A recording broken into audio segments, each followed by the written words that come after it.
سرکار سیدنا غریب نواز رضی اللہ تبارک و تعالیٰ عنہ کے ذکر سے اپنی گفتگو کا آغاز کرتا ہوں۔ اللہ تبارک و تعالیٰ نکاح کرنے والے کو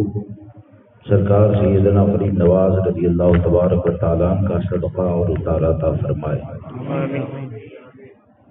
اس بات کو یاد رکھ کے چلیں کہ موجودہ وقت میں اگر ہر قسم کے فتنوں سے بچنا چاہتے ہیں تو تعلیمات امام احمد رضا سے قریب ہو جائے، اور یہ حقیقت ہے، دیکھا گیا، پایا گیا، اور اس بات کو ہم ثابت بھی کر سکتے ہیں کہ جو چڑھنے والے ہیں یہ وہ لوگ ہیں جنہوں نے امام احمد رضا کو پڑھا نہیں ہے، ورنہ امام احمد رضا کو اگر پڑھ لیں تو اس بات کا یقین ہے کہ آدمی یہ کہنے پر مجبور ہوگا کہ امام احمد رضا نے پوری زندگی کوشش کی ہے تو اللہ کے محبوب بندوں سے جوڑنے کی کوشش کی ہے، پوری زندگی قلم چلایا ہے تو گستاخوں سے بچانے کے لیے قلم چلایا ہے۔ اور مجھے ایک بات یاد آتی ہے، ایک مولانا مجھے کہنے لگے کہ ایک جگہ پر میرا جانا ہوا اور وہاں پر میں نے ماحول یہ دیکھا کہ لوگ اعلیٰ حضرت کے نام کو لینا بھی پسند نہیں کرتے، مجھ سے پہلے ہی کہہ دیا گیا۔ تو میں نے خطبہ پڑھنے کے بعد خاندان اہل بیت کی شان میں اور پنجتن پاک کی نسبت کا اور ان کا ذکر پاک کرتے ہوئے اعلیٰ حضرت نے یہ شعر جو کہا ہے کہ نور بنت نور زوج نور ام نور، نور بنت نور زوج نور ام نور، نور نور مطلق کی کنیز اللہ لہنا نور کا۔ یہ شعر پڑھنے کے بعد میں نے مجمع سے سوال کیا کہ بتاؤ یہ لکھنے والا کون ہوگا؟ تو مجمع کہتا یہ تو وہی لکھے گا جو اللہ کا ولی ہوگا۔ تو میں نے کہا کہ اسی اللہ کے ولی کو امام احمد رضا کہا جاتا ہے۔ اس لیے اس چیز کو یاد رکھ کے چلیں کہ جو سرکار اعلیٰ حضرت کی بارگاہ کا وفادار ہوگا، اور میں تو اکثر یہ کہتا ہوں اور بغیر کسی مبالغہ کے یہ بات کہتا ہوں کہ خاندان اہل بیت کی تعریف امام احمد رضا نے جس پیارے انداز میں کی ہے نا، آپ کو شاید کہیں شاعری کی دنیا میں نظر آئے گی کہ یہ وہ امام احمد رضا ہے کہ اگر سیدہ کے تقویٰ کا اگر ذکر کرتے ہیں تو میرا امام کہتا ہے کہ جس کا چہرہ نہ دیکھا مہو مہر نے، اس ردائے نزاہت پہ لاکھوں سلام۔ یہ وہ امام احمد رضا ہے کہ اگر سیدہ کی نسبتوں کی عظمت کا اگر ذکر کرتے ہیں تو میرا امام کہتا ہے کہ خون خیر الرسل سے ہے جس کا خمیر، خون خیر الرسل سے ہے جس کا خمیر، اس کی بے لوث زینت پہ لاکھوں سلام۔ یہ وہ امام احمد رضا ہے کہ اگر خاندان اہل بیت کا اگر ذکر کرتے ہیں تو یوں کرتے ہیں کہ کیا بات ہے رضا اس چمنستان کرم کی، زہرا ہے کلی جس میں حسن اور حسین پھول۔ یہ وہ امام احمد رضا ہے، یہ وہ امام احمد رضا ہے کہ جب نبی اکرم صلی اللہ تعالی علیہ وسلم کی بارگاہ میں اگر کسی کو وسیلہ بنا کر پیش کرنے کی بات آتی ہے تو میرا امام اگر کسی کو وسیلہ بنا کر پیش کرتا ہے تو میرا امام یہی کہتا ہے کہ یا رسول اللہ تیری سرکار میں لاتا ہے رضا اس کو شفیع جو میرا غوث ہے اور لاڈلا بیٹا تیرا۔ یہ وہ امام ہے کہ تمام فتنوں کے مقابلے میں اگر کھڑے ہو جاتے ہیں تو امام احمد رضا اپنے خاندان کی نسبتوں کے اوپر ناز نہیں کرتے ہیں، بلکہ میرے امام نے اگر کہا تو یہی کہا کہ کیا دبے جس پہ حمایت کا ہو پنجہ تیرا، یاد دبے جس میں حمایت کا ہو پنجا تیرا، شیر کو خطرے میں لاتا نہیں کتا تیرا۔ اس لیے اس بات کو یاد رکھ کے چلے کہ جو فکر رضا سے جڑا ہوا ہے نا، تو فکر رضا سے جڑنے والے کا معاملہ یہ ہوتا ہے کہ نہ تو ہم کو یہ سمجھانے کی ضرورت ہے کہ ہم اہل بیت سے محبت کرتے ہیں کہ نہیں کرتے ہیں، ہم سے یہ سوال کرنے کی ضرورت نہیں ہے ہم کس سے محبت کرتے ہیں۔ ہم کو تو میرے امام نے یہی کہا کہ تیرے غلاموں کا نقشے قدم ہے راہ خدا، وہ کیا بہک سکے جو یہ سراغ لے کے چلے۔ جس بھی نسبتیں سرکار کی بارگاہ سے جڑی ہیں وہ تمام نسبتوں کا احترام کرنا یہ غلام احمد رضا کا کام ہوتا ہے۔ لیکن اس بات کو یاد رکھ کے چلیں کہ جہاں پر خاندان اہل بیت کو نسبت حاصل ہے تو کوئی تو لائے ایسا شاعر جو نسبتوں کی پاکیزگی کو اتنے بہتر انداز میں بیان کرے کہ ہم اگر تفصیل نہ بھی کہے اور ایک بات کہہ دے کہ یا رسول اللہ تیری نسل پاک میں ہے بچہ بچہ نور کا، تو ہے عین نور تیرا سب گرانا۔ سبحان اللہ، سبحان اللہ، نعرہ رسالت یا رسول اللہ کا دامن، غریب نواز کا دامن،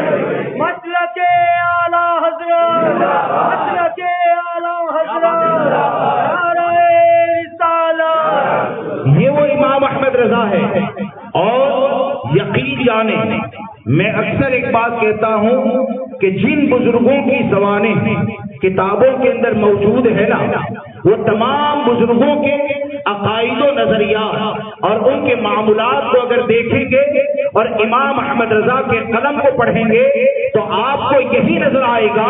کہ جب کبھی اللہ کے محبوب بندوں کی بارگاہ کے اوپر حملہ ہوتا ہے تو موجودہ وقت میں اگر کسی کا قلم ان حملوں کا جواب دینے والا ہے تو اس قلم کے بادشاہ کو امام احمد رضا کہتے ہیں۔ اور دعوے کرنا یہ آسان ہوتا ہے، ہم ان کا صدقہ کھاتے ہیں اور یہ کہتے ہیں کہ ہم کو آج بھی اگر کوئی عالم کہتا ہے تو یہ میرے امام احمد رضا کا صدقہ ہے، جو کہ امام احمد رضا وہ ہے کہ جب عظمت اہل بیت پہ حملہ ہوگا تو امام احمد رضا کے قلم کو پڑھیں گے تو امام احمد رضا کا قلم وہ قلعہ بنتا ہوا نظر آئے گا کہ اس قلعے میں جو داخل ہو جائے گا گستاخی اہل بیت سے بچ جائے گا۔ اگر کوئی گستاخی صحابہ کرتا ہے تو امام احمد رضا کے قلم کو اگر پڑھے گا تو اس قلعے میں داخل ہو جائے گا کہ گستاخ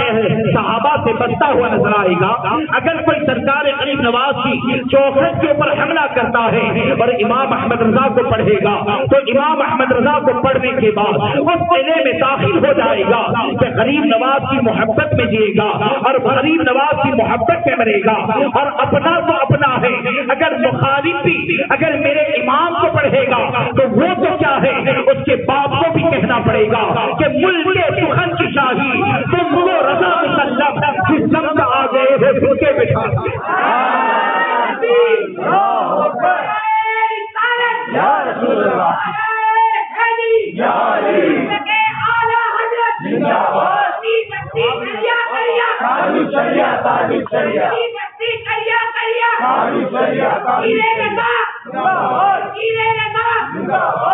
لیکن اس بات کو یاد رکھ کے چلے الحمدللہ ہم اہل بیت سے محبت کرتے ہیں، یہ ہماری نجات کا ذریعہ ہے۔ اہل بیت سے محبت کرتے ہیں ہماری نجات کا ذریعہ ہے، صحابہ سے محبت کرتے ہیں یہ ہماری نجات کا ذریعہ ہے۔ لیکن یہ کہ بہت سی جگہ پر اور آج ایسا ماحول پیدا ہو گیا کہ معاذ اللہ رب العالمین صحابہ کرام کی گستاخی کا دروازہ کھولا جا رہا ہے اور یہ کہ اس کے اوپر کوئی کچھ کہنے والا نہیں، وہ صحابہ کرام کی جماعت۔ تو کیا صحابہ کرام کو نسبت رسول حاصل نہیں ہے؟ کیا ہمارے آقا صلی اللہ تعالی علیہ وسلم نے صحابہ کرام کی جماعت کے حوالے سے یہ نہیں فرمایا کہ جو ان سے محبت کرتا ہے تو ان سے محبت یہ میری محبت کی وجہ سے ہے، جو ان سے بغض و عداوت رکھتا ہے، ان سے کینہ رکھتا ہے تو یہ کینہ رکھنا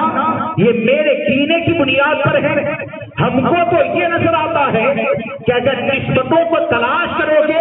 تو ہر جگہ پر نسبت مصطفیٰ نظر آئے گی. کہیں پر نسبت نظر آتی ہے تو خون کی نسبت نظر آتی ہے، ان کا بھی ہم احترام کرتے ہیں. کہیں پر نسبت نظر آتی ہے تو صحبت مصطفیٰ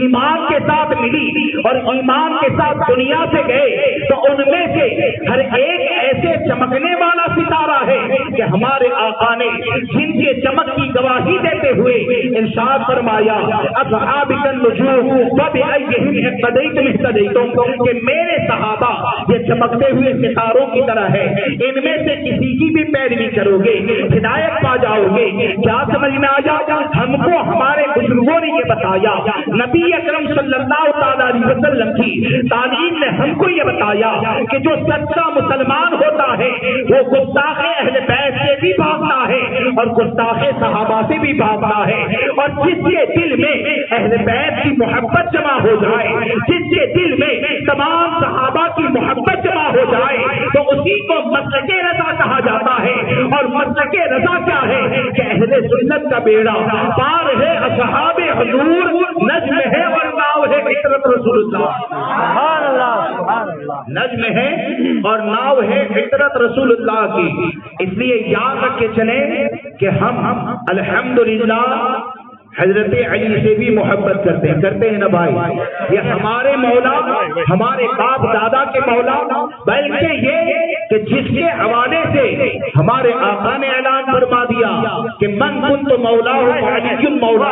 کہ جس کا میں مولا ہوں علی اس کے مولا ہے. تو سن لی ان کو مولا کیوں نہیں مانے گا؟ یقیناً ہم حضرت علی کو اپنا مولا مانتے ہیں، لیکن حضرت علی کی مولائیت کا جو اعلان ہوتا ہے، حضرت علی کو مولا جو مانا جاتا ہے نا، وہ راضی کو راضی کرنے کے لیے نہیں ہوتا ہے.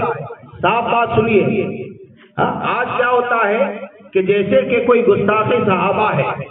یا کھل کر کہوں کہ گستاخ امیر معاویہ ہے، اگر وہ محفل میں آ جائے تو بہت سے لوگ کہتے ہیں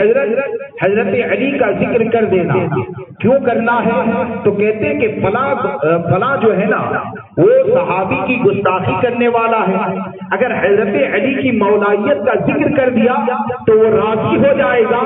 تو ہم یہی جواب دیتے ہیں کہ حضرت علی کو ہم جو مولا مانتے ہیں نا، وہ راضی کو راضی کرنے کے لیے نہیں مانتے ہیں، گستاخ صحابہ کو راضی کرنے کے لیے نہیں مانتے ہیں، بلکہ حضرت علی کو ہم اپنا مولا مانتے ہیں. وہ اس نیت سے مانتے ہیں کہ ان کو ہم نے مولا مانا تو یہ ماننا ہمارے لیے جنت میں جانے کا ذریعہ ہے. راضی کو راضی کرنے کا معاملہ ہی نہیں ہوتا ہے. ہمارا معاملہ تو یہ ہوتا ہے کہ کوئی بھی اگر گستاخ صحابہ ہوگا تو اس کے سینے پر بیٹھ کر ہم حق بات کا اعلان کرتے ہیں اور اس بات کا اعلان کرتے ہیں کہ نہ تو ہم گستاخ اہل بیت کو پسند کرتے ہیں، نہ تو گستاخ صحابہ کو پسند کرتے ہیں، بلکہ اللہ رسول کی بارگاہ کے جتنے بھی محبوب ہیں ان تمام محبوبوں سے محبت کرنا یہ نجات کا ذریعہ ہے، یہ بخشش کا ذریعہ. اور اس لیے دوستو یاد رکھیں، ہمارے پاس اور وقت میرے پاس نہیں ہے، ورنہ امام احمد رضا نے جو حضرت علی کی تاریخ میں قدم چلایا ہے نا، بڑے بڑے دعویدار، یا ایسا کہوں تو مبالغہ نہیں ہوگا کہ وہ لوگ جو اہل بیت کی محبت کا نام لے کر مسلک اہل بیت سے ہٹانے کی کوشش کرتے ہیں، وہ لوگ جو حضرت علی کے نام کا ذکر کر کے حضرت علی کرم اللہ تعالی وجہ الکریم کے مسلک سے ہٹانے کی کوشش کرتے ہیں. ارے میرے امام نے مولائے کائنات کی تعریف میں جو جملے لکھے ہیں نا، شاید یہ کہ اس کو حل کرنے میں ان کی 10 پشتیں آ جائے، اس کو حل کرنے کے لیے 10 پشتوں کی ضرورت پڑے. اس لیے اس بات کو یاد رکھ کے چلیں کہ مسلک اہل بیت کہیں، مسلک صحابہ کہیں، مسلک صدیق اکبر کہیں، مسلک خلفائے راشدین کہیں، مسلک غوث اعظم کہیں، مسلک غریب نواز کہیں، یہ تمام بزرگوں کا انتخاب یہ مسلک اعلیٰ حضرت ہے، امام احمد رضا ہے. کیونکہ امام احمد رضا نے کہیں پر بھی اپنی بات نہ کی، بلکہ امام احمد رضا نے اگر اپنی پوری زندگی کو گزارا ہے تو اسی لیے گزارا ہے تاکہ کوئی اللہ کی بارگاہ کے محبوب بندوں کا گستاخ نہ بن جائے۔ آج لوگوں کو گمراہ کرنے کی کوشش کی جاتی ہے۔ چند باتیں آپ کے سامنے عرض کروں کہ سرکار سیدنا غریب نواز رضی اللہ تبارک و تعالیٰ کی ذات وہ کون سی ذات ہے؟ چند باتیں میں نے کل عرض کی تھی کہ سرکار غریب نواز رضی اللہ تبارک و تعالیٰ ہندوستان کے اندر تشریف لائے۔ آج لوگ یہ کہتے ہیں کہ سرکار غریب نواز کی حکومت ہے، ان کی بادشاہت ہے اور مسلک رضا کا سکہ کیوں چلتا ہے؟ تو یہ تو غریب نواز کی عنایت ہے کہ مسلک رضا کا سکہ چلتا ہے۔ ہم سے کیوں پوچھتے ہو کہ مسلک اعلیٰ حضرت کا نعرہ کیوں لگتا ہے؟ ارے بادشاہ سے پوچھو گے تو آپ کو یہ نظر آئے گا کہ امام احمد رضا کا یہ عروج جو ہے وہ سرکار غریب نواز کی عطاؤں کا نتیجہ ہے۔ کیوں کہ امام احمد رضا فاضل بریلوی رضی اللہ تبارک و تعالیٰ کی ذات وہ ذات ہے کہ آپ اگر دیکھیں گے تو آپ کو یہ نظر آئے گا کہ جب کبھی فکر غریب نواز کے اوپر حملہ کیا جاتا ہے وہ سرکار غریب نواز جو اپنے نانا جان کی عطا بن کر ہندوستان کی سرزمین کے اوپر تشریف لائے، آپ نے جو عقائد و نظریات لوگوں تک پہنچانے کی کوشش کی، جب ان کے عقیدے کے اوپر حملہ اگر کوئی کیا جاتا ہے تو دعوے سے کہتا ہوں اس کے دفاع کے اندر اگر کھڑی ہونے والی کوئی ذات ہے تو امام احمد رضا کی ذات ہے۔ آپ کو ایک مثال دو، واقعات کی تفصیل میں نہیں جاتا، مجھے کچھ اور باتیں بھی عرض کرنی ہے، ورنہ یہ کہ سرکار غریب نواز سے اگر عرض کرتے رہے تو پورا وقت نکل جائے کہ آپ دیکھیں کہ سرکار سیدنا غریب نواز رضی اللہ تبارک و تعالیٰ ہندوستان کی سرزمین کے اوپر تشریف لائے۔ یہ آپ جانتے ہیں نا کس نے بھیجا؟ سرکار غریب نواز کو کس نے بھیجا؟ ہندوستان، ہمارے آقا صلی اللہ تعالیٰ علیہ وسلم نے بھیجا۔ اور سرکار غریب نواز یہ اپنے نانا جان کی عطا بن کر تشریف لائے۔ مختلف روایتیں ہیں، اس میں دو روایت ہیں، اور ایک تو یہ کہ جب آپ کو ہندوستان آنے کا حکم دیا گیا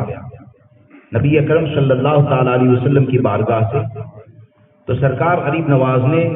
آقا کریم صلی اللہ تعالیٰ علیہ وسلم کی بارگاہ میں عریضہ رکھا، یا رسول اللہ علیہ الصلوۃ والسلام ہندوستان کا راستہ ہم نے دیکھا نہیں، تو آقا کریم صلی اللہ تعالیٰ علیہ وسلم نے مدینہ منورہ سے لے کر اجمیر تک کا پورا راستہ دکھا دیا۔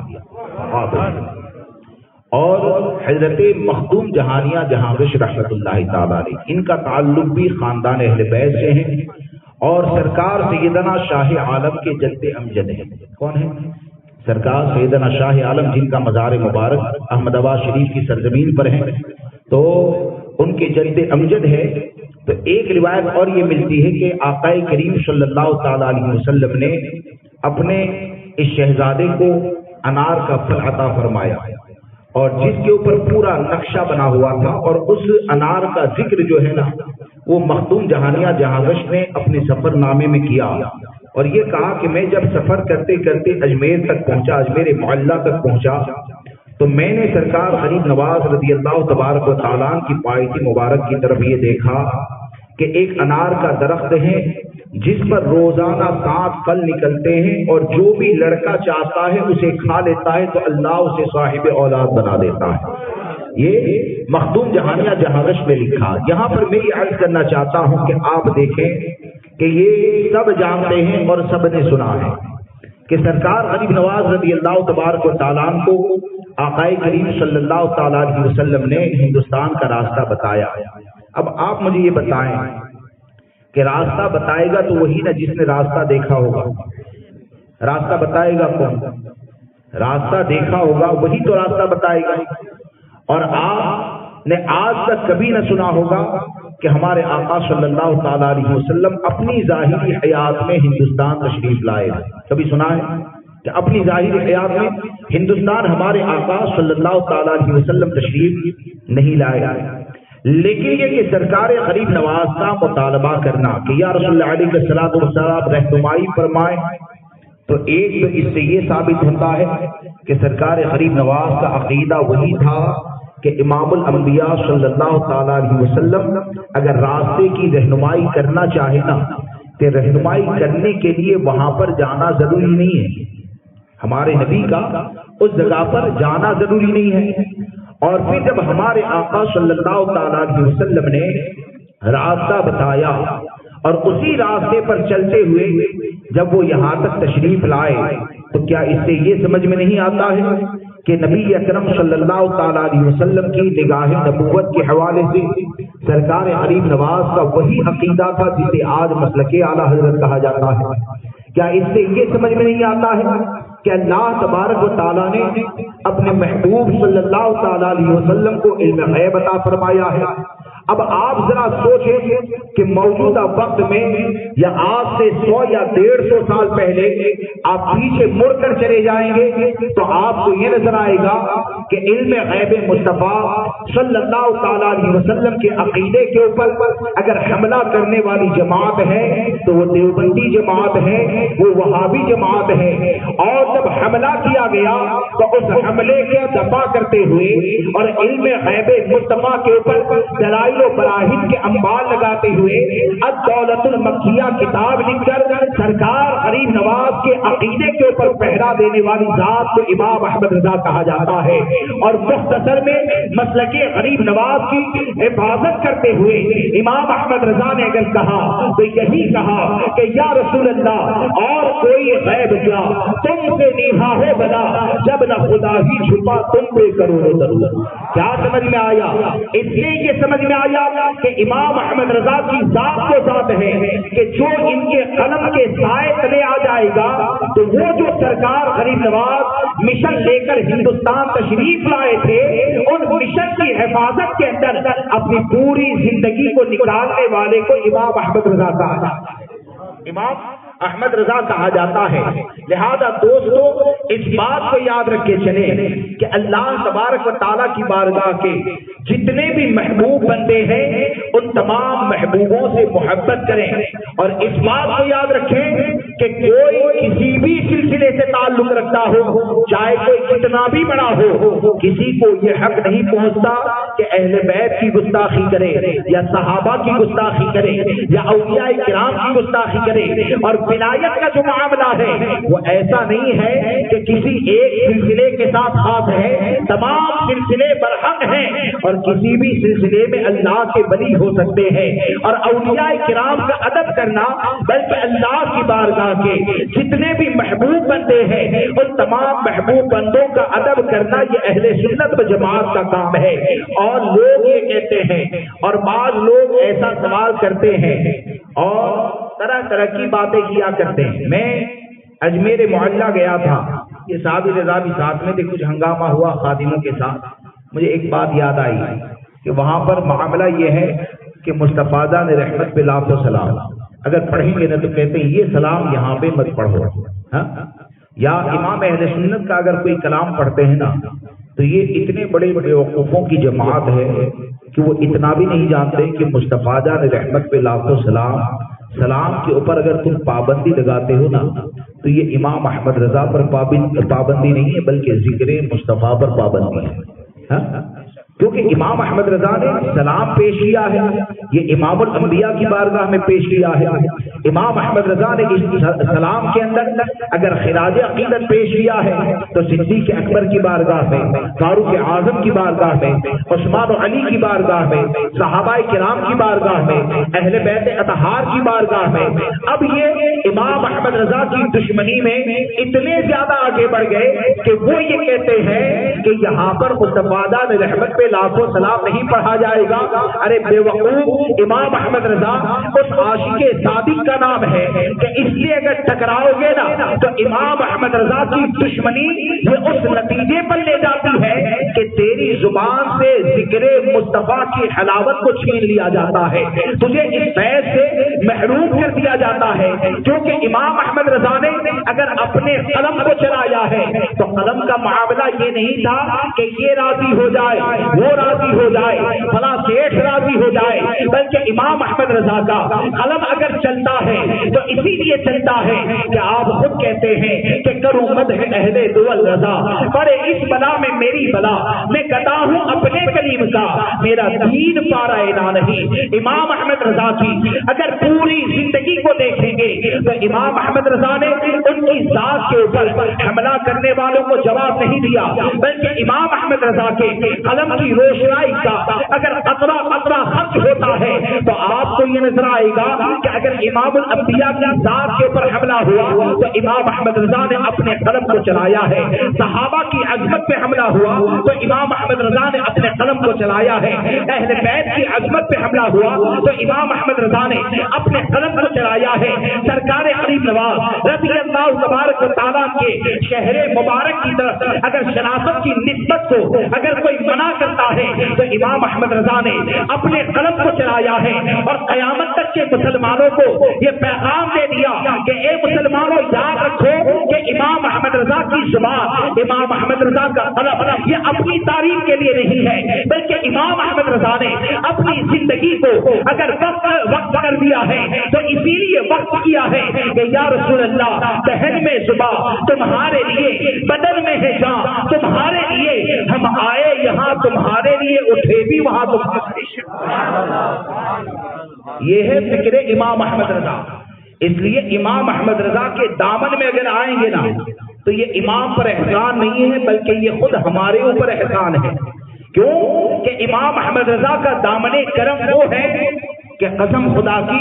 امام احمد رضا کے دامن کرم میں اگر آ جاؤ گے نا تو کبھی بھی اللہ کے محبوب بندوں کی گستاخی نہیں کرو گے، کبھی بھی اللہ کے محبوب بندوں کی گستاخی نہیں کرو گے۔ ایک مرتبہ درود پاک پڑھ لیجیے، اللہم صلی اللهم صل وسلم على الجود والكرم وآله الكرام وأصحابه العظام وابنه الكريم وبارك وسلم صلاة وسلام عليك يا سيدي يا رسول اللہ صلی اللہ تعالی علیہ وسلم۔ وقت کافی ہو گیا ہے، چند باتیں میں عرض کرنا چاہتا ہوں۔ ایک مرتبہ اور درود پاک پڑھیے، اللہم صلی علی سیدنا و مولانا محمد وعلى الجود والکرم وآلہ الکرام واصحابہ العظام وابنہ الکریم وبارک وسلم صلاۃ و سلام علیک یا سیدی یا رسول اللہ صلی اللہ تعالی علیہ وسلم۔ دوستان محترم، آپ موجودہ حالات کو اگر دیکھیں گے تو عقائد کے باب سے لے کر اعمال تک آپ کو یہ نظر آئے گا کہ ہم لوگوں کی غلطیاں اور ہم لوگوں کی جو غفلت ہے نا تو وہ غفلت کی بنیاد پر فتنوں کے دروازے کھلتے ہیں اور لوگوں کی سوچ اب یہ بنتی جا رہی ہے، اہل حق کا ایک تو جلدی ساتھ نہیں دیتے، اور سوچ کیا بن گئی لوگوں کی کہ جیسے کہ کسی علاقے میں اگر کوئی خرابی پیدا ہوتی ہے تو محلے والا یہ سوچتا ہے کہ ہم کو بولنے کی کیا ضرورت، ہم کو روکنے کی کیا ضرورت ہے، ہم بھلے اپنا کام بھلا۔ ایسا ہی ہو گیا ہے نا۔ بغل میں رہنے والا یا بغل میں رہنے والی بچی اگر زنا کے اندر مبتلا ہو جائے، حرام کاری میں مبتلا ہو جائے، دروازے بند ہو جاتے ہیں اور یہ سوچتے ہیں کہ ہم بھلے اپنا کام بھلا، ہم کو کسی جھنجٹ میں پڑنے کی کیا ضرورت۔ اہل بیت کی گستاخی اگر ہوتی ہے خاموش ہو جاتے، بولے کہ ہم کو بولنے کی کیا ضرورت ہے، وہ جانے اس کا کام جانے۔ شہر میں اگر کوئی گستاخی صحابہ پیدا ہو جائے تو ہوتا یہ ہے کہ بھائی وہ گستاخی کرتا ہے نا، ہم کو کہنے کی کیا ضرورت ہے۔ یاد رکھیں یہ جو سوچ بن گئی نا یہ اسی سوچ کا نتیجہ ہے کہ تقریباً ہر قسم کی برائیاں آج ہمارے گھروں پر دستک دے رہی ہیں، تقریباً ہر قسم کی برائیاں۔ اور اسی لیے نبی اکرم صلی اللہ تعالی علیہ وسلم نے ایک مقام پر ارشاد فرمایا، حدیث پاک کا خلاصہ بغور سماعت فرمائے، اللہ تبارک و تعالیٰ مجھے آپ کو سب کو عمل کی توفیق عطا فرمائے، کہ نبی اکرم صلی اللہ تعالی علیہ وسلم نے ارشاد فرمایا کہ اللہ کی حدوں میں مداہنت کرنے والا، یعنی جو چکنی چپڑی باتیں کرتا ہے اور خرابیاں اگر پھیلتی ہے تو وہ پھیلنے دیتا ہے، اور اس میں واقع ہونے والا یعنی وہ لوگ جو اللہ تبارک و تعالیٰ کی بنائی ہوئی حدوں کو توڑتے ہیں، اور تیسرا وہ گروہ جو اللہ کی حدوں کی حفاظت کی کوشش کرتا ہے، یعنی کوشش یہ کرتے ہیں کہ بھائی شریعت مطہرہ کی حفاظت ہو، لوگ شریعت پر عمل کریں۔ تو ان تینوں کی مثال حدیث پاک میں آقا کریم صلی اللہ تعالی علیہ وسلم نے یہ ارشاد فرمائی کہ آپ فرماتے ہیں یہ ایسے ہی ہے جیسے کہ کشتی میں سفر کر رہے ہیں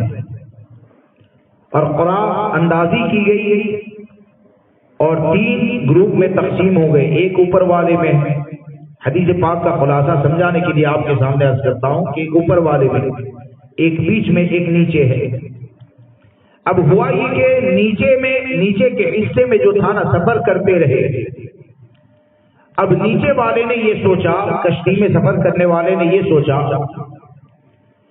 کہ کلہاڑا لیا جائے، تختے کو توڑا جائے اور پانی وغیرہ ڈائریکٹ ہی لے لے، اوپر جانے کی ضرورت نہیں ہے۔ تو جب انہوں نے وہ کرنے کی کوشش کی تو بعض لوگوں نے یہ کہا کہ اسے چھوڑ دو اپنے حال پر، یہ اپنے حصے میں جو چاہے کرے، یہ اپنے حصے میں جو چاہے کرے۔ جیسے کہ آج ہو گیا کہ کسی محلے میں معاذ اللہ رب العالمین لوگوں کے دلوں میں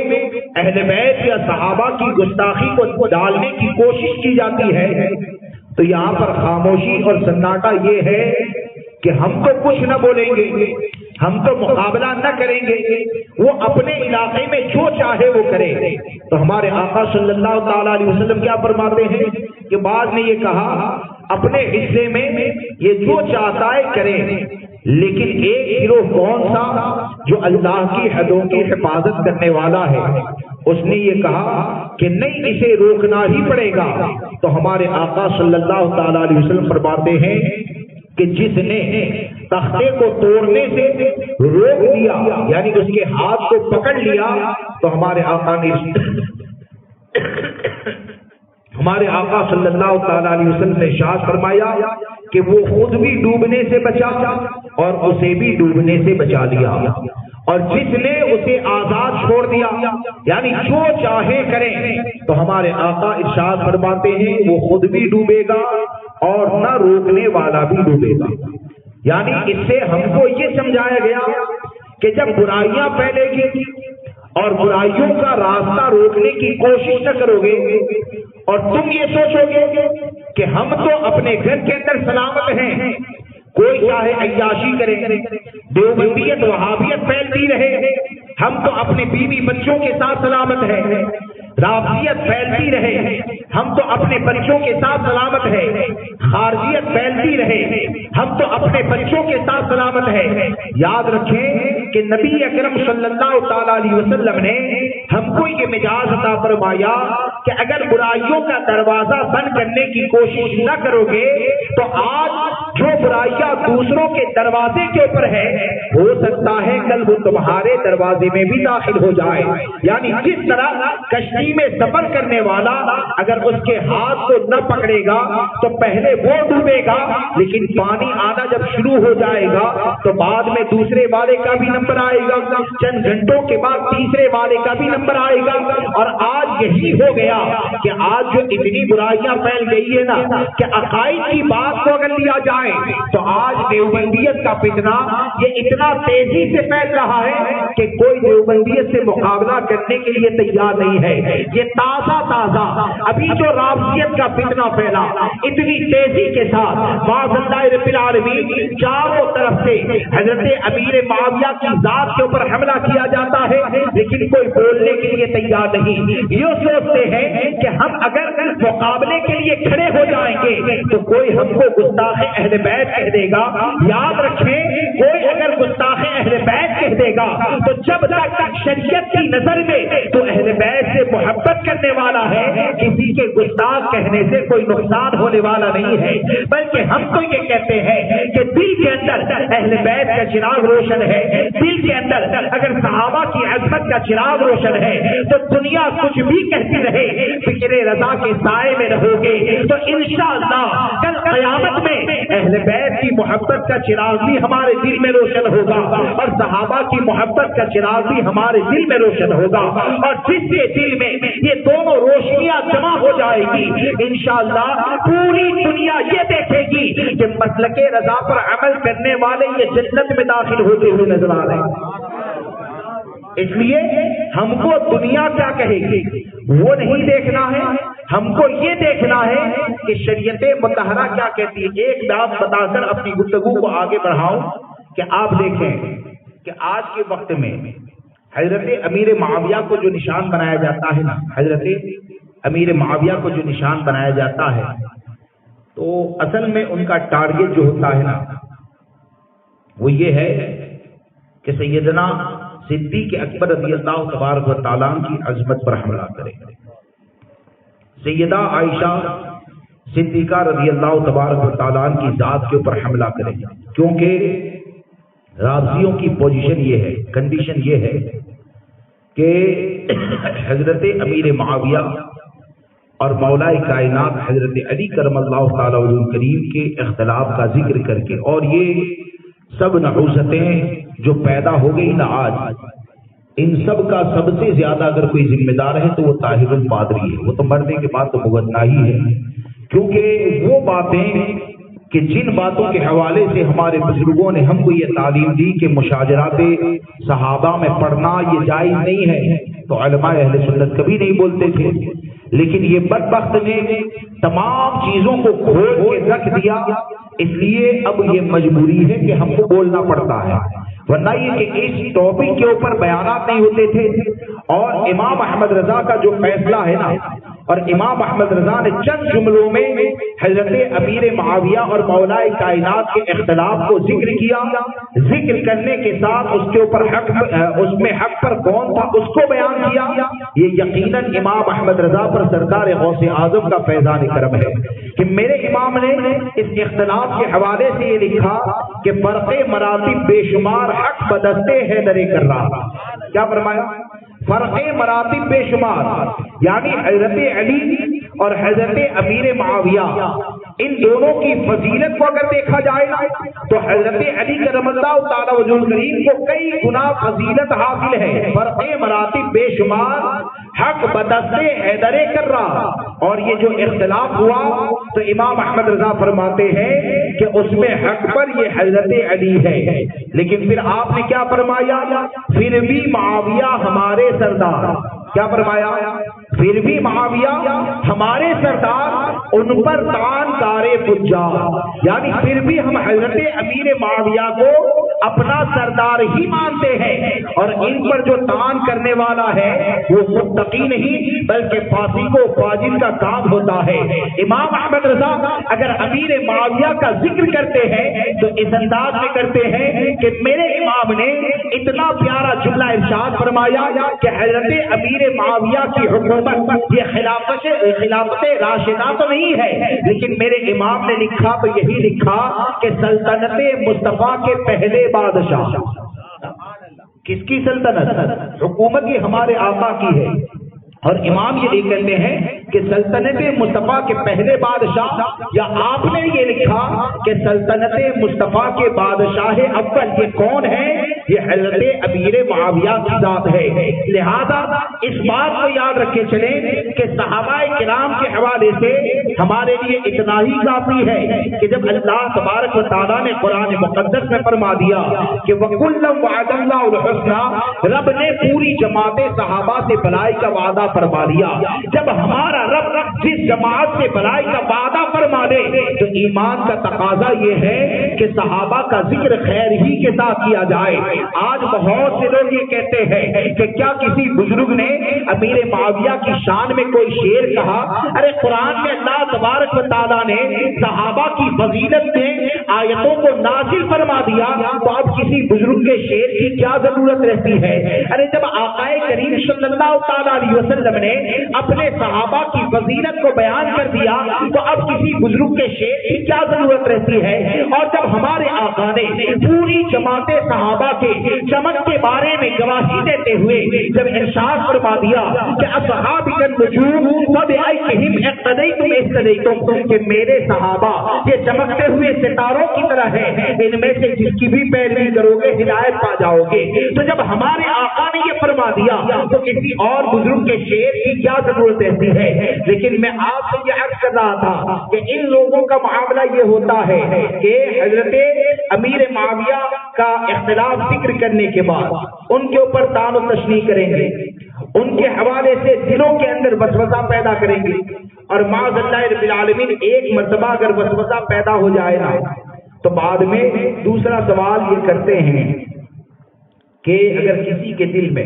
حضرت امیر معاویہ کی گستاخی پیدا ہو جائے، معاذ اللہ، اللہ حفاظت فرمائے، تو پھر دوسرا سوال یہ ہوتا ہے کہ امیر معاویہ کو تو تم نے غلط کہا، لیکن ساتھ دینے والی سیدہ عائشہ کے بارے میں کیا کہتے ہیں؟ ہاں، دوسرا سوال ان کا یہ ہوتا ہے کہ ساتھ دینے والی سیدہ عائشہ کے بارے میں کیا کہتے ہو، اور سیدہ عائشہ کے حوالے سے بدگمانی پیدا ہو جائے۔ اللہ اکبر، اللہ تبارک و تعالی حفاظت فرمائے۔ وہ سیدہ عائشہ کہ جن کی فضیلت کے حوالے سے نبی اکرم صلی اللہ تعالی علیہ وسلم نے یہاں تک ارشاد فرمایا کہ عائشہ کو تمام عورتوں پر ایسے ہی فضیلت حاصل ہے جیسے کہ سریج کو تمام خانوں پر فضیلت حاصل ہے، وہ سیدہ عائشہ صدیقہ۔ لہذا دوستو،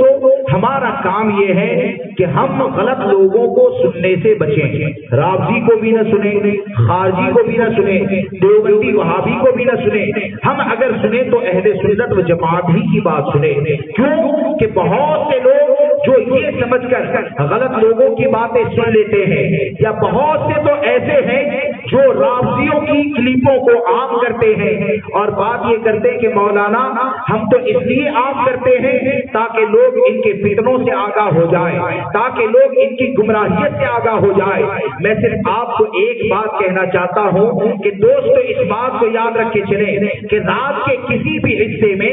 آپ نے کسی رافضیت زدہ مولوی کے بیان کو سن لیا یا کسی شیعہ کی بات کو سن لیا، اور معاذ اللہ رب العالمین اگر رات کے کسی حصے میں کسی صحابی کے حوالے سے دل میں بدگمانی پیدا ہو گئی، آپ نے یہ سوچا کہ صبح میں بیدار ہونے کے بعد مولانا عبید رضا کے پاس جاؤں گا، لیکن یہ کہ صبح میں اٹھنے سے پہلے اگر تمہارا انتقال ہو گیا تو اللہ کی بارگاہ میں کیا جواب دو گے؟ صبح میں اٹھنے سے پہلے اگر تم مر گئے تو کس دل کے ساتھ اللہ تبارک و تعالیٰ کی بارگاہ میں جاؤ گے؟ کیا وہ دل لے کر جاؤ گے کہ جس دل میں صحابی کے حوالے سے بدگمانی پائی جائے؟ ارے یہ دل اللہ نے عطا کیا ہے تو صحابہ کی بدگمانی کے لیے نہیں عطا کیا ہے، بلکہ صحابہ کرام کی محبت کے لیے عطا کیا گیا ہے، اہل بیت کی محبت کے لیے عطا کیا گیا ہے۔ لہذا دوستو یاد رکھیں کہ ہماری ذمہ داری یہ بنتی ہے کہ ہمیشہ گمراہیت سے ڈرتے رہیں، اور ہم کو یاد رکھیں کہ کوئی کتنا بھی بلیک میل کرنے کی کوشش کرے، ہم بلیک میل نہ ہو بلکہ ہم کو تو خود حضرت علی نے یہ راستہ بتایا ہے کہ حضرت علی نے تو یہی کہا ہے نا کہ جس کا خلاصہ کہ میری وجہ سے 2 گروہ ہلاک ہوں گے، وہ 2 گروہ کون سے ہیں؟ ایک حد سے زیادہ محبت کرنے والا، ایک حضرت علی سے دشمنی رکھنے والا، اور ہمارا معاملہ یہ ہے کہ ہم حضرت علی سے محبت کرتے ہیں، وہ محبت کرتے ہیں جس محبت کا مطالبہ شریعت مطہرہ نے کیا ہے۔ ہم حضرت علی کے دشمن کو دوزخی سمجھتے ہیں، کیوں کہ حضرت علی سے محبت کرنا یہ جنت میں جانے کا ذریعہ ہوتا ہے۔ لہذا دوستو یاد رکھیں کہ مولا کائنات سے محبت کریں، لیکن ایسی محبت کریں کہ کوئی رافضیت زدہ آ کر بحث و مباحثہ کرتے ہوئے حضرت علی کی فضیلت کو بیان کرتے ہوئے معاذ اللہ رب العالمین یہ کہنے کی کوشش نہ کریں کہ حضرت علی تو صدیق اکبر سے افضل ہے۔ یاد رکھیں کہ مسلک اہل بیت یہ ہے کہ امام احمد رضا نے جہاں پر بہت سی باتوں کو ذکر کیا ہے، میرے پاس وہ وقت نہیں ہے، مسلک اہل بیت تو یہ ہے کہ امام احمد رضا نے ایک جگہ پر تحریر فرمایا کہ امام زین العابدین رضی اللہ تبارک و تعالی، نام سنا ہے نا امام زین العابدین کا، حضرت امام حسین کے شہزادے، کون؟ حضرت امام حسین کے شہزادے امام احمد رضا فرماتے ہیں کہ امام زین العابدین سے کسی نے سوال کیا کہ حضور آپ فرمائیں کہ صدیق اور عمر کا مقام اور مرتبہ کیا ہے؟ تو امام زین العابدین نے 2 ٹوک جواب دیا کہ ان کا مقام اور مرتبہ کیا ہے، اسے اگر جاننا ہے تو دیکھو کہ آقا کریم صلی اللہ تعالیٰ علیہ وسلم نے اگر اپنے پہلو میں کسی کو جگہ عطا فرمائی ہے تو وہ صدیق و عمر کو عطا فرمائی ہے۔ تو امام الانبیاء نے جب ان کو اپنے پہلو میں جگہ عطا فرمائی تو اس بات سے ظاہر ہے کہ تمام صحابہ میں اگر سب سے افضل کوئی ہے تو وہ صدیق اکبر اور فاروق اعظم۔ یہ مسلک اہل بیت ہے۔ یہ کیا ہے؟ مسلک اہل بیت ہے۔ بلکہ میں یہ کہتا ہوں کہ مسلک علی بھی یہی ہے کہ انبیاء اور مرسلین کی جماعت کے بعد سب سے افضل اگر کسی کو مانا جائے گا تو وہ صدیق اکبر ہی کو مانا جائے گا۔ ایک بات عرض کروں، حضرت وقت بھی زیادہ ہو گیا کہ ایک بات آپ کے سامنے عرض کروں کہ دیکھیں امام اہل سنت نے بھی اس چیز کو لکھا ہے کہ امام اہل سنت فرماتے ہیں کہ حضرت علی نے اعلان کیا تھا کہ جو مجھے صدیق اکبر پر فضیلت دے گا، جو مجھے صدیق اکبر پر فضیلت دے گا نا، تو حضرت علی فرماتے ہیں تہمت لگانے والے کی جو سزا ہوتی ہے نا 80 کوڑے اسے مارے جائیں گے۔ علماء کرام بیٹھے ہیں، تشریف فرما ہے۔ جو سزا دی جاتی ہے نا وہ شک کی بنیاد پر نہیں دی جاتی ہے، جب یقین ہو جائے تبھی سزا دی جاتی ہے۔ مثال کے طور پر ایک لڑکا اور لڑکی اندھیرے میں ہے، بات چیت کر رہے ہیں، غیر محروم ہے، گناہ کا کام تو ہے، اس میں کوئی شک نہیں ہے، لیکن یہ کہ اسلامی حکومت ہو اور قاضی سے آپ کہیں کہ اس کے اوپر جو زنا کی حد ہے اسے نافذ کریں تو نافذ نہیں کرے گا، کیونکہ جب تک ثبوت شرعی نہ ہوگا، جب تک ثبوت شرعی نہ ہوگا وہاں تک حد کو جاری کیسے کیا جائے؟ اب حضرت علی کا یہ کہنا کہ اسے سزا دی جائے گی، 80 کوڑے مارے جائیں گے، تو حضرت علی کا اس بات کا اعلان کرنا گویا کہ مسلک علی یہ ہے کہ حضرت علی نے بھی قیامت تک آنے والے مسلمانوں کو اس بات کا درس دیا کہ پوری جماعت صحابہ میں اگر سب سے افضل ہے اور افضلیت مطلقہ اگر کسی کو حاصل ہے تو وہ صدیق اکبر کو حاصل ہے۔ وہ صدیق اکبر رضی اللہ تبارک و تعالیٰ کو حاصل ہے، بلکہ صدیق اکبر کی ذات وہ ذات ہے۔ بات آئی تو ایک بات اور عرض کروں، جزوی جو فضیلتیں ہیں نا اس سے کوئی انکار نہیں کر سکتا، جزوی فضیلتیں اس سے کوئی انکار نہیں کر سکتا۔ جزوی فضیلت کی بنیاد پر اگر کسی کو صدیق اکبر سے افضل کہہ دیا جائے تو جزوی فضیلت تو حضرت عثمان کو بھی حاصل ہے نا کہ آپ کے نکاح میں امام الانبیاء کی 2 شہزادی، اور کبھی کسی کے نکاح میں کسی نبی کی 2 شہزادی کسی کے نکاح میں نہ آئی، لیکن یہ کہ حضرت عثمان غنی رضی اللہ تبارک و تعالیٰ کے نکاح میں امام الانبیاء کی 2 شہزادی آئی، لیکن یہ کہ رابضی نے کبھی یہ نہیں کہا، شیعہ نے کبھی نہ کہا کہ حضرت عثمان غنی کو صدیق اکبر سے افضل مان لیا جائے۔ یہ جزوی فضیلت ہے، لیکن یہ کہ فضیلت مطلقہ اگر کسی کو حاصل ہے تو وہ صدیق اکبر رضی اللہ تبارک و تعالیٰ کی ذات ہے۔ اور وہ فضیلت کیسی حاصل ہے؟ امام اہل سنت نے ایک روایت کو نقل فرمایا کہ آپ فرماتے ہیں کہ پوری جماعت صحابہ میں صرف اور صرف یہ صدیق اکبر کو مقام اور مرتبہ حاصل تھا کہ کبھی اگر ایسا ہو کہ صدیق اکبر رضی اللہ تبارک و تعالیٰ محفل میں نہ پہنچے تو تمام صحابہ کرام جمع ہوتے، لیکن صدیق اکبر کی جگہ کو خالی چھوڑ دیا جاتا، صدیق اکبر رضی اللہ تبارک و تعالیٰ کی جگہ کو خالی چھوڑ دیا جاتا۔ اور امام اہل سنت فرماتے ہیں کہ صحابہ کرام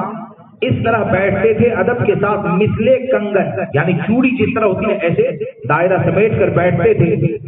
اور صدیق اکبر رضی اللہ تبارک و تعالیٰ کی جگہ کو خالی یہ کون چھوڑتا تھا؟ صدیق اکبر نے تو کبھی نہ کہا کہ میرے لیے جگہ کو خالی چھوڑ دیا جائے، لیکن تمام صحابہ کرام صدیق اکبر کے لیے جگہ کو خالی چھوڑ دیتے تھے،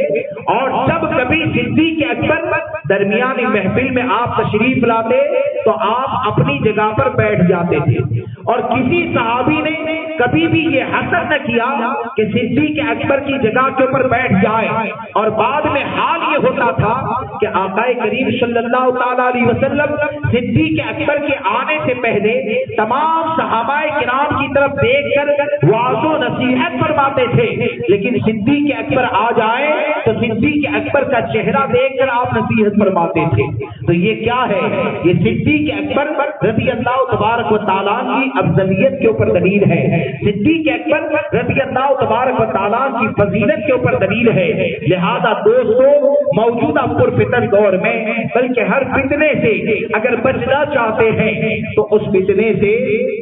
بچنے کا ایک راستہ ہے، ایک طریقہ ہے، اور وہ طریقہ یہ ہے کہ دل سے امام احمد رضا کی تعلیمات کے اوپر عمل کریں. اگر امام احمد رضا کی تعلیمات کے اوپر عمل کریں گے تو یقین جانیں انشاءاللہ عز و جل امام احمد رضا کی تعلیمات پر عمل کی برکتوں سے، گمراہیت سے اللہ تبارک و تعالی ہماری حفاظت فرمائے گا. اور دو باتیں تو بہت باتیں ہو جائیں گی. نعرہ تکبیر، نعرہ رسالت، نعرہ حیدری، اہل بیت اطہار، اہل بیت اطہار، مسلک اعلی حضرت، تعلیمات اعلی حضرت، شمشیر رضا. سبحان اللہ، سبحان اللہ. اللہ کرے ایسا ہو جاؤ، دعا کریں. نہیں کہ آپ دیکھیں کہ دو تین باتیں مجھے یہ عرض کرنی ہے کہ ایمان کی حفاظت کرنا یہ ہمارا سب سے اہم فرض ہے اور سب سے بڑی ذمہ داری ہے. اور شادی وغیرہ میں اور بہت سے علاقوں میں تو معاذ اللہ رب العالمین یہاں تک ہوتا ہے کہ لڑکیوں کا ڈانس کرنا یا گربے وغیرہ جو کہتے ہیں، یا معاذ اللہ رب العالمین گربوں میں بتوں سے مدد مانگنا. آپ بتائیں کہ جو بتوں سے مدد مانگے تو کیا وہ مسلمان رہ سکتا ہے؟ مسلمان نہیں رہ سکتا ہے. بتوں سے جو مدد مانگے گا اس کا ایمان ہی داؤ پہ لگ جائے گا. اب یہاں پر حال یہ ہو گیا کہ زبان کی حفاظت تو اس طور پر ہونی چاہیے کہ ہم اپنی زبان کو ہمیشہ شریعت مطہرہ کے مطابق کھولیں. لیکن یہ کہ ماحول خراب ہوا تو ہونا یہ چاہیے کہ عورتیں، لڑکیاں یہ اپنے گھروں کے اندر رہیں. لیکن یہ کہ یہ ماں باپ کی بے غیرتی ہے، بھائی کی بے غیرتی ہے، اور معاشرے کے اندر جتنے بھی بڑے بن کے گھومنے والے ہیں یہ ان سب کی بے غیرتی کا نتیجہ ہے کہ آج ہماری بچیوں کی عزتیں یہ داؤ پہ لگی ہوئی ہے. ایک وقت وہ تھا کہ کسی بھی مسلمان بچی کے چہرے سے نقاب ہٹا دیا جائے یا اس کو بے پردہ کرنے کی کوشش کی جائے تو ہمارے بزرگوں کا طریقہ یہ رہا کہ اس کی حفاظت کے لیے وہ اپنی جانوں کو قربان کر دیتے تھے. اور آج یہ حال ہو گیا کہ باپ کھڑا ہے اور بچی ڈانس کر رہی ہے، گربا گا رہی ہے، نوجوان دیکھ رہے ہیں، معاذ اللہ رب العالمین. اب آپ سوچئے کہ جو محافظ ہونا چاہیے تھا وہ خود ہی اگر ڈاکو بن جائے تو حال کیا ہوگا. جس کی ذمہ داری تو یہ تھی کہ اپنی بچیوں کو سیدہ طیبہ طاہرہ سیدہ فاطمہ الزہرا رضی اللہ تبارک و تعالیٰ عنہا کی کنیزہ بنانے کی کوشش کریں گے، اس کی جگہ پر وہ یہ گیا کہ لڑکیوں کو ایسے آزاد چھوڑ دیا گیا کہ وہ کچھ بھی کریں، ان کے اوپر کوئی روک ٹوک کرنے والا نہیں ہے، ان کے اوپر پابندی لگانے والا نہیں ہے. بلکہ شادی میں تو ایسا ہو گیا کہ جو پردہ کرنے والی لڑکیاں ہوتی ہیں نا تو ان کو بھی بہت سی جگہ پر یہ کہا جاتا ہے کہ 2 دن تو اسی لیے ہے، لالی بھی لگا، جسم کی نمائش والا لباس بھی پہنے، اور اس کے علاوہ نہ جانے کیا کیا کرنے کے لیے کہا جاتا ہے. معاذ اللہ رب العالمین شادی ہاں ابھی تو بچی ہے، اب ابھی تو بچی ہے، لیکن یہ کہ اتنا بھی نہیں سوچتے ہیں کہ اتنی خرابیاں پیدا ہو جانے کے باوجود بھی اگر ہماری غیرت زندہ نہ ہو تو ہمارا حال کیا ہوگا. دوستو اس بات کو یاد رکھ کے چلیں، برا نہ لگائیں، اور یہ حقیقت ہے کہ شریعت مطہرہ نے جو اصول عطا فرمائے ہیں نا تو اصول کو جب بھی توڑیں گے تو یقیناً یہ ذلت اور رسوائی ہی کا ذریعہ ہوگا. اصول کو جب بھی توڑیں گے یہ ذلت اور رسوائی کا ذریعہ ہوگا. بچی میری ہو یا آپ کی ہو، جوان ہوگی تو خواہش تو پیدا ہوگی نا، بچی جوان ہوگی تو خواہش تو پیدا ہوگی، لیکن یہ کہ باپ یہ سوچتا ہے کہ میری تو دھاک بہت زیادہ ہے، میری بچی تو گناہ کے اندر گرفتار نہیں ہوگی، میرا لڑکا تو حرام کاریوں کے اندر گرفتار نہیں ہوگا، اور جب جنازہ نکلتا ہے تو رونا گڑگڑانا اور نہ جانے کیا کیا ہوتا ہے۔ آخر یہ ہوا کیوں؟ یہ ہوا اس لیے کہ شریعت مطہرہ کے قانون کو جب توڑا جاتا ہے تو انجام یہی ہوتا ہے۔ میں ایک مثال آپ کو دیتا ہوں کہ آپ دیکھیں کہ عورتوں کا پردے میں رہنا اور گھر کے اندر رہنا یہ کتنا زیادہ ضروری۔ آج تو شادی کے نام پر ان کو گربے کے لیے محلے میں نکال دیا جاتا ہے، اور شادی کے معاملے میں آج جہالت اتنی زیادہ بڑھ گئی کہ دوست ہمارا اگر ہے اور اگر وہ چولہے تک چلا جائے نا تو گھر والے یہ سمجھتے ہیں کہ سب سے بڑا ہمدرد ہمارا یہی ہے، اور فخر سے معاذ اللہ کہتے ہیں ارے حضرت ہماری تو اس سے دوستی چولہے تک کی ہے، تو چولہے تک کی دوستی کی، اور دوست نے یہی جب بہن کی عزت کے اوپر ہاتھ ڈالا تو مولانا کے پاس آ کر روتا ہے کہ مولانا میں نے تو دوست پر بھروسہ کیا، لیکن یہ کہ جس تھالی میں کھایا اسی میں چھید کیا۔ ارے تو نے دوست پر بھروسہ کیا، کاش کہ اس سے پہلے یہ سوچ لیتا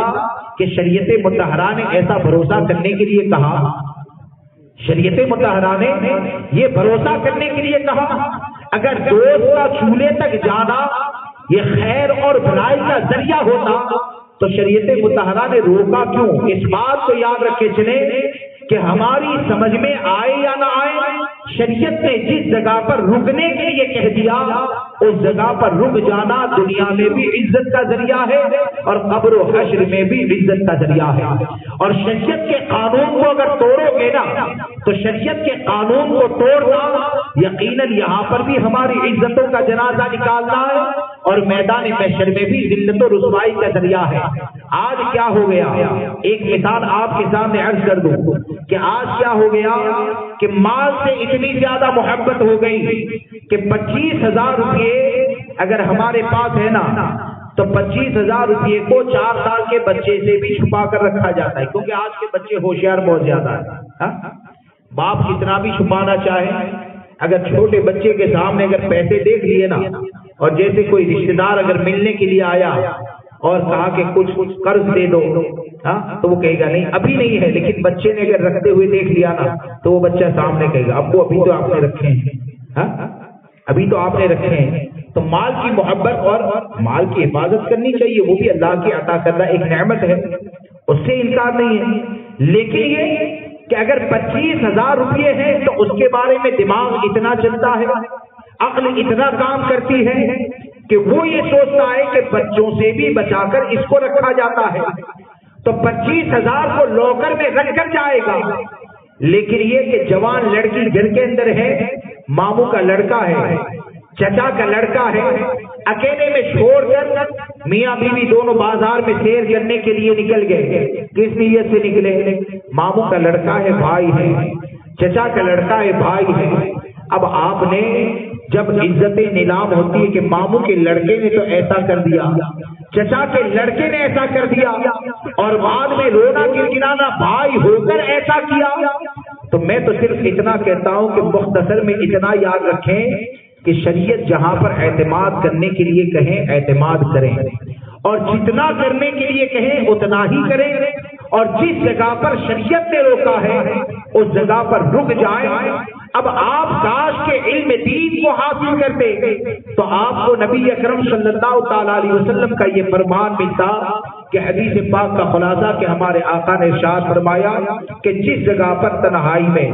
مرد اور عورت، یعنی مختصر میں تفصیل یہ کہ جس کے ساتھ بھی نکاح کرنا جائز ہے اس کے ساتھ اگر تنہائی کے اندر جمع ہو جائے تو اس کے بارے میں ہمارے آقا نے یہ فرمایا کہ اس جگہ پر تیسرا شیطان ہوتا ہے۔ کون ہوتا ہے؟